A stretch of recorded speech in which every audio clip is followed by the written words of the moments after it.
Hello. My brother Henry liked to joke that our business was founded on a rock. He meant rock cocoa.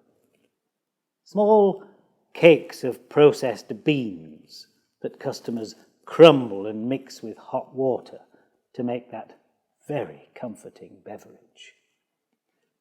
That was the main trade of the small family concern that my brother acquired back in 1862 from some fellow Quakers in York.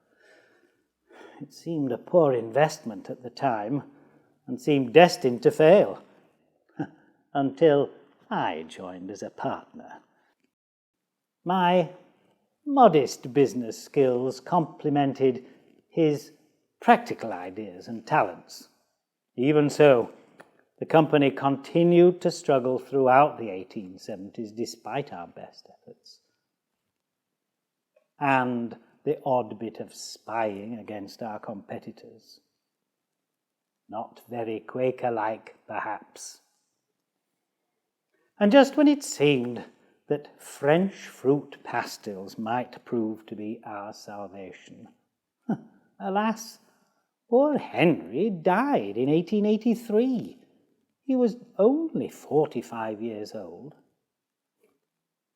But I think he would have been proud that by the end of the 1880s, the turnover of the company had almost doubled and was showing healthy profits, courtesy of those pastilles and our new elect cocoa, jelly babies, and chocolate drops, and several other new lines.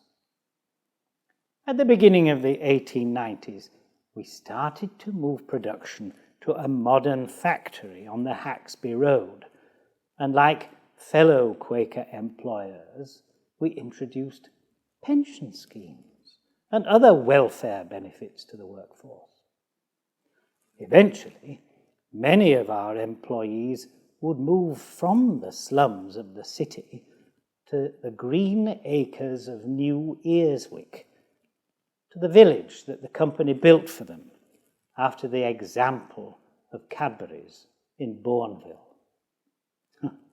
I was determined to use such resources as I had to combat the ravages of poverty through several charitable trusts that I set up, which are still active today. That's how I'd prefer to be remembered, if at all. Not by some statue that they want to build for me on Parliament Street. But of course, there are still the sweets. These days, they're mostly made in foreign lands, by other hands, and under a different name. But I'd like to think that the spirit of Rowntree's will live on through every Aero bar, Kit Kat finger, Blue Smarties, and the fruit gums that Mum was never, ever going to forget.